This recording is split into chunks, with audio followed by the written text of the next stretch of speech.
on Pathirana. Obviously, there's a there's always a mood around the cricket world that people are opting for T20 leagues, and when someone like MS Dhoni in public says that he shouldn't even be considered for ODI cricket, how do you keep the team together and motivate these youngsters from Sri Lanka when the lure for money and IPL is so much bigger, and someone like MS Dhoni suggests in public that he shouldn't be playing ODI cricket? So how do you get the players in the mood for World Cup, ODI World Cup like that? Well, I've not read that, what MS has said, and so, to be honest, it doesn't bother me in the slightest. It's got nothing to do with us.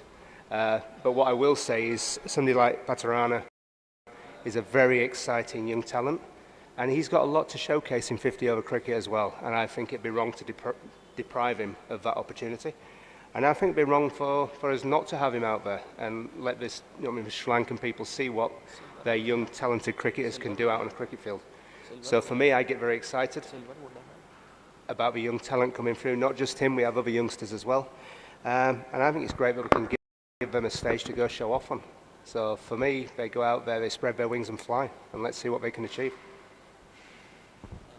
Sir, my question from you is... Yes, sir. My question is to you is that, like Sri Lanka is known for their orthodox bowlers and all. So how is being the coach for them, how to handle them? Like you want them to be in traditional or whatever they're doing since the childhood, you want you to do them like that. Like any type of strategy you keep on suggesting them, or you want them to play freely? From them being unorthodox, I think from my point of view, it's a great learning curve for me as well. To get away from the orthodox bowling action, to see something like Pathirana, for me it was, okay, how do I work with this guy?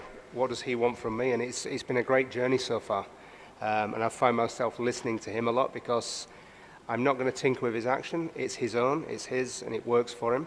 For me, it's about teaching him how to, bowl now in ODI cricket and look at angles and things like that, but no way am I going to try and change his action, because the last thing I want to do is take the X factor away from him. And that's where he's got X factor.